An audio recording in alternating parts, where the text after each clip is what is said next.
Hi అండి. మరొక blouse డిజైన్‌తో అయితే వచ్చేసాను. ఇది boat neck design. Cutting and stitching video అయితే చూసేద్దామండి. నేను ఫుల్ వీడియో అయితే చెప్పలేదు. ఓన్లీ బ్యాక్ నెక్ మాత్రమే చెప్పాను. ఫుల్ షోల్డర్ వచ్చేసి 7 ఇంచెస్ తీసుకున్నానండి. ఓకేనా? ఫ్రంట్‌కొచ్చేసి 4 ఇంచెస్ అండ్ షోల్డర్‌కి 3 ఇంచెస్ అండి. మనం ఏ విధంగా అయితే బ్లౌజ్‌కి మార్కింగ్ చేసుకున్నామో, ఆ మార్కింగ్‌ని పూర్తిగా బకరం మీద అయితే మార్కింగ్ చేసేసేయండి. డీప్ అనేది ఎంత తీసుకున్నారు, ఏంటి అనేది మీ బ్లౌజ్‌కి ఎలా అయితే మీరు మార్కింగ్ చేసారో అలా అయితే మార్కింగ్ చేసేసేయండి. ఓకేనా? 4 ఇంచెస్ అయితే తీసుకోండి. కింద విడ్త్ కూడా 4 ఇంచెస్ అయితే తీసుకోండి. తీసుకున్న తర్వాత ఒక హాఫ్ ఇంచి అంటే మనం ఖర్చుకి కూడా లెక్క పెడతాం కదా! దాన్ని కూడా మార్కింగ్ అయితే చేయండి. ఎందుకంటే నేను 2 చేశాను. పోట్లీ బటన్స్ అన్నీ పెట్టాను కదండీ! ఆల్రెడీ థంబ్‌నెయిల్‌లో చూసారు. అండ్ ఇక్కడ 3 ఇంచెస్ పెట్టండి. 3 ఇంచెస్ డౌన్‌కి మళ్ళీ ఒక 1 ఇంచ్ డౌన్ అయితే పెట్టండి. ఓకేనండి? నేను చూపించే విధంగా అన్ని మార్కింగ్ అయితే చేసుకోండి. ఇక్కడ పోట్లీ బటన్స్ అయి రావటం వల్ల అదైతే మార్కింగ్ చేశాను. అయితే వాళ్ళేమో కింద విడ్త్ అనేది ఎక్కువ వద్దన్నారండి వెడల్పు. అందుకని ఏం చేశాను అంటే ఓన్లీ 3 ఇంచెస్ మాత్రమే మార్కింగ్ చేశాను. పైన కూడా 3 ఇంచెస్‌కి ఇంకొకసారి మార్కింగ్ అయితే చూపిస్తున్నాను చూడండి. పైన 3 ఇంచెసే, కింద 3 ఇంచెసే మార్కింగ్ చేసేసుకొని పైన బోట్ షేప్‌లో రౌండ్‌గా మార్కింగ్ చేసేయండి.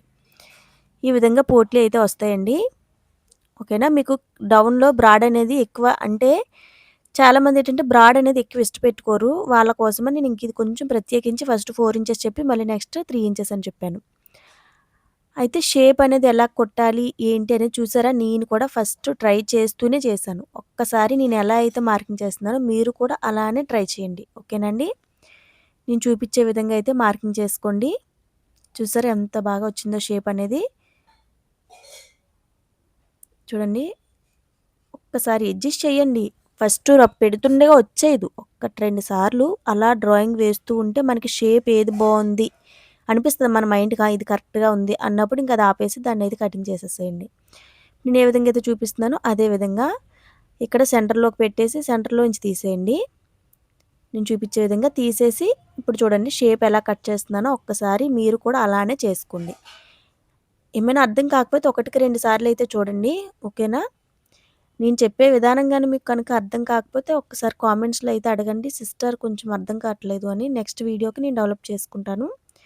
కానీ మీకు గాని నచ్చినట్లయితే లైక్ చేయండి. ఓకేనా అండి? అండ్ కామెంట్‌లో కూడా చెప్పారని చిన్న కామెంట్ ఇవ్వండి. కొంచెం బూస్టింగ్ అనేది వస్తది. ఓకేనా? చూడండి ఇలా అయితే వచ్చింది.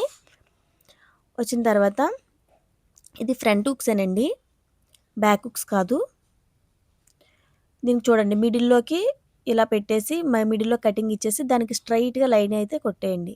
కిందన కూడా ఇలా పెట్టేసి ఒకసారి అంటే మనం లెవెల్‌లో ఉందా లేదా కరెక్ట్‌గా సెంటర్‌కొచ్చిందా లేదా అని చూసుకొని సెంటర్‌లో అయితే పెట్టేసేయండి. పెట్టిన తర్వాత ఒక్కసారి కొల జాకెట్ యొక్క నడుము చూడండి. చూడండి ఇక్కడికొచ్చింది. అలా మార్కింగ్ చేసి మనం పోట్లీ బటన్స్ వస్తాయి కదా! అందుకని ఒక హాఫ్ ఇంచ్ వరకు కిందకైతే పెట్టుకోండి.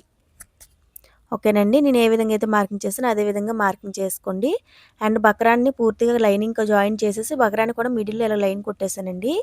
కొట్టేసిన తర్వాత ఎందుకు లైన్ కొట్టానంటే ఇదిగోండి ఇలా జాయింట్ చేయడం కోసం. ఇలా జాయింట్ చేసినట్లయితే మనకి అటు ఇటు ఎళ్ళిపోతుందన్న టెన్షన్ అయితే ఉండదు. ఇప్పుడు ఎక్కడి వరకైతే మార్కింగ్ చేసామో అక్కడి వరకు అయితే ఒక స్టిచ్ అయితే వేయండి. అంతే అక్కడితో ఆపేయండి. ఓకేనా? ఇక్కడితో ఆపేసిన తర్వాత ఇప్పుడు స్టిచ్ చేసుకొస్తున్నాను. ఒకసారి చూడండి. ఒక పావించి కంటే కొంచెం ఎక్కువ, అరించి కంటే తక్కువ వెడల్పులో జాయిన్ చేసుకోండి. అయితే మీకు తెలుస్తది కదండీ! బ్రాడ్ అనేది ఎంత కావాలి ఏంటి అనేది. అయితే ఇక్కడ తిప్పేటప్పుడు కొంచెం కేర్‌ఫుల్‌గా చూడండి. నేనెక్కడ ఆపట్లేదు. డైరెక్ట్‌గా క్రాస్‌గా షేప్ కోసమని, బెల్ షేప్ కోసమని ఇలా క్రాస్‌గా లాక్కొచ్చేసాను. మీరు కూడా అలానే చేయండి. ఓకేనా అండి? అండ్ ఇక్కడ ఒకసారి చూడండి ఇంకా కొంచెం కింద దించండి. అది ఎంతవరకు వస్తుందో ఆల్రెడీ మనం మార్కింగ్ చేసుకున్నాం కదా!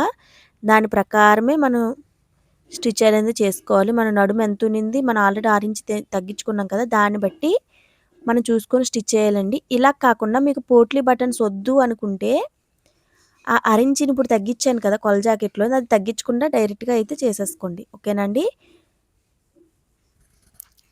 మీకేమైనా అర్థం కాకపోతే కామెంట్స్‌లో అడగండి. ఇదిగోండి ఇలా కుట్టుకొచ్చేసాను. అయితే దీని మీదే డబుల్ స్టిచ్ అనేది వేసుకొనొచ్చేయండి. నేనెప్పుడు చెప్పేదే డబుల్ స్టిచ్ అనేది ఎందుకు వెయ్యాలి అంటే, ఫస్ట్ స్టిచ్ వేసేటప్పుడు ఏవైనా చిన్న లోపాలు ఎక్కడైనా కనిపిస్తే, ఆ రెండో స్టిచ్ వేసేటప్పుడు ఆ లోపాలను కవర్ చేస్తూ స్టిచ్ వేయాలి. ఎంత పెద్ద టైలర్‌కైనా ఇది మెయిన్ ఇంపార్టెంట్ అండి. నేనైతే అలానే చేస్తాను. ప్రతి బ్లౌజ్‌కి ఇలా షేప్ వచ్చిందైతే ఓకేనా? అలాంటివి కొన్ని కొన్ని అలవాటు చేసుకోవాలండి మనం. అలా చేసుకున్నట్లయితే మన టైలరింగ్ అనేది కొంచెం ఇంప్రూవ్ అవుతది. చూడండి. నేను ఇదంతా ఇన్ఫర్మేషన్ కేవలం కొత్తగా నేర్చుకొని తెలియని వాళ్ళ కోసం మాత్రమే చెప్తున్నాను. తెలుసున్న వాళ్ళు ఇది సోదైతే అనుకోకండి. ఓకేనండి.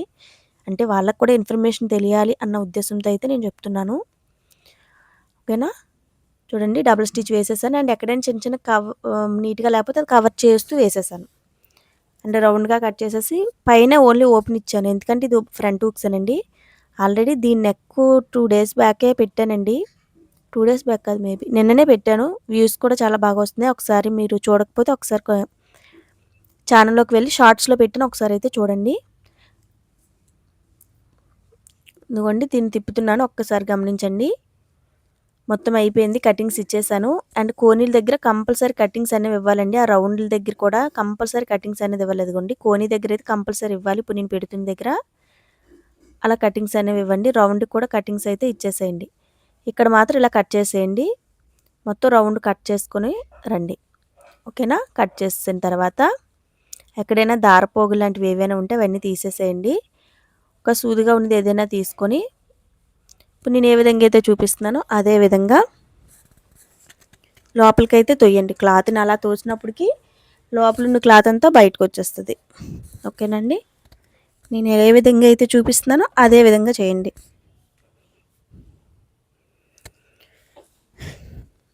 ఇప్పటి వరకు ఎవరు చూడకపోతే నా ఛానల్లో ఒక వీడియోకి 23K అంటే 23,000 మంది చూసారండి. నాకు లైఫ్లో మంచి ఇదనమాట. ఓకేనండి. స్టార్ట్ చేసిన కొన్ని రోజులకే అలా వ్యూస్ రావడం నాకు చాలా ఆనందంగా అనిపించింది. అంటే దీన్ని బట్టి జనాలు కూడా ఎలాంటిది ఇష్టపడుతున్నారు అనే విషయం నాకు అర్థమవుతుందండి. ఏదైనా స్టార్ట్ చేసిన వెంటనే తెలియదు కదండి. ఇప్పుడిప్పుడు అలా తెలుస్తుంది ఎలాంటివి ఇష్టపడుతున్నారు ఏంటి అనేది. అందువల్ల ఇలాంటి ప్యాటర్న్స్ పెట్టడానికి ఎక్కువగా నేను కూడా ఇంట్రెస్ట్ చూపిస్తున్నాను. కానీ ప్రతి ఒక్కటి పెడతాను. కిడ్స్ ఫ్రాక్ పెడతాను, లంగా జాకెట్లు పెడతాను, గౌన్లు పెడతాను, పెద్దవాళ్ళ గౌన్లు పెడతాను, లంగావని ఇది అది అని కాదు, ప్రతీది పెడతాను. మీకు ఏదైనా డౌట్ ఉంటే అడగండి. అండ్ ఇప్పుడు సంక్రాంతి, ఇప్పుడంతా పండగ సీజన్ కదండి. రాబోయే వీడియోలు అన్నీ కూడా మంచి మంచి వీడియోలు అయితే పెడతాను. కొంచెం కొత్త కొత్త మోడల్ పెడతాను. ఓకేనా. ఒక్కసారి చూడండి, ఫాలో అవుతే ఫస్ట్ వీడియో మీకే రావచ్చు. ఓకేనండి. నోటిఫికేషన్ అయితే వస్తుంది, వెంటనే చూసేయచ్చు. కొత్తగా నేర్చుకునే వాళ్ళైనా స్టిచ్ చేయగలంత ఈజీగా అయితే నేను చెప్తున్నాను. ఒకసారి అయితే చూడండి. ఓకేనండి.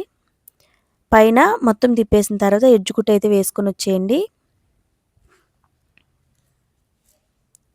చూడండి ఇక్కడికి వచ్చేసరికి ఇలా మొత్తం అంతా వేసుకొని రండి. ఇక్కడికి వచ్చేసరికి అలా రౌండ్గా రావాలి. క్లాత్ని ఇలా అడ్జస్ట్ చేస్తూ లెఫ్ట్ హ్యాండ్తోని రైట్ హ్యాండ్తో చూసుకొని అడ్జస్ట్ చేస్తూ, చూసారా నేను ఎలా అడ్జస్ట్ చేస్తున్నానో అలానే రావాలి. ఇక్కడికి వచ్చేసరికి ఒకసారి ఇలా చూపుడు వేలుతో నలిపినట్టయితే బొటన వేలుతో కలిపి మనకి సూదిగా వస్తుంది. అక్కడ ఫినిషింగ్ అనేది నీట్గా వస్తుంది అనమాట. అలా చూసుకుంటూ వేయండి. చూసారా ఎలా వచ్చిందో. ఇలా ఎక్స్ట్రా ఏదైనా వస్తే అదైతే కట్ చేసేసుకోండి. ఇదిగోండి ఇలా వచ్చింది షేప్ అయితే. చూసారా ఎలా వచ్చిందో. ఇప్పుడు మనం ఆల్రెడీ నేను పోట్లీ బటన్స్ ఎలా చేయాలనేది షార్ట్లో పెట్టాను, తెలియకపోతే ఒకసారి చూసేయండి. మనం ఏదైతే పెట్టాలి పోట్లీ బటన్ కింద అనుకున్నామో ఆ క్లాత్ని తీసుకొని థర్మాకోల్ బాల్ తీసుకొని మిడిల్లోకి నేను ఎలా అయితే చూపించానో అలా కరెక్ట్గా మిడిల్లోకి వచ్చినట్టు పెట్టేసి టైట్గా ముడి వేసేయండి. ఇప్పుడు నేను ఎలా అయితే వేస్తున్నానో అలా ఒక 2-3 ముళ్ళు టైట్గా లాగేసి వేయండి. టైట్గా అయితే లాగండి, లూజ్గా ఉంటే అది రౌండ్ అనేది నీట్గా రాదు. ఓకేనండి. ఈ విధంగా. అండ్ కింద కూడా ఒకసారి ఎలా అయితే తిప్పేయండి. మనకి కుట్టేటప్పుడు ఆ కింద ఉన్న క్లాత్ డిస్టర్బెన్స్ లేకుండా మనం ఎలా అయితే పెట్టామో అలానే ఉంటుంది. లేదంటే మనం స్టిచ్ చేసేటప్పుడు ఏంటంటే ఆ ఎక్స్ట్రా ఉన్న క్లాత్ అనేది మీదకి వచ్చేస్తూ ఉంటుంది. ఇదిగోండి ఇలా అయితే పెట్టాలి. ఓకేనా. ఇప్పుడు నేను స్టిచ్ చేసుకుని వస్తున్నాను, ఒకసారి అయితే చూసేసేయండి. ఇదిగోండి ఇలా అయితే పోట్లీ బటన్స్ పెట్టుకొని వచ్చేయండి. ఇంకొక నిమిషం ఉందండి, వీడియో అయితే ఎండింగ్కి వచ్చేసింది.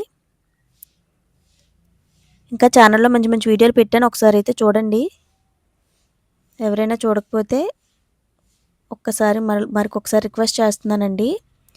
ఇప్పుడు వరకు ఎవరైనా సబ్స్క్రైబ్ చేసుకోకపోతే వెళ్ళే ముందు ఒక్కసారి ఆ సబ్స్క్రైబ్ అని పేరు కనిపిస్తే అక్కడ ఒక్కసారి కొట్టేయండి, సరిపోతుంది. ఓకేనా.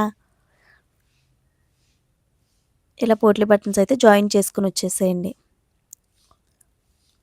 నాకు చీర కలరు ఆవిడ చీర ఇవ్వలేదు. ఓన్లీ బ్లౌజ్ మాత్రమే ఇచ్చారు. అందువల్ల లేకుంటే చీర కలర్ పోట్లీ బటన్స్ పెట్టుకుంటే బావుండును. కానీ ఇదైనా లుక్ బావుంది. మీ దగ్గర గాని చీర అవైలబుల్ ఉంటే ఆ కలర్‌లోని జాస్మిన్ పట్టు లాంటి క్లాత్ ఏదైనా తీసుకొని బాల్స్ కింద పెట్టుకుంటే మనకి కలర్ కాంబినేషన్ అనేది చాలా బావుంటదండి. ఇదొక మంచి టిప్. ఓకేనా? నేను ఏ విధంగా అయితే చూపిచ్చానో అదే విధంగా పోట్లీ బటన్స్ అన్నీ జాయింట్ అయితే చేసేసుకోండి. అయిపోయిందండి. వీడియో అయితే ఎండింగ్‌కొస్తుంది. ఓకేనా? చూసినందుకు థాంక్ యూ సో మచ్.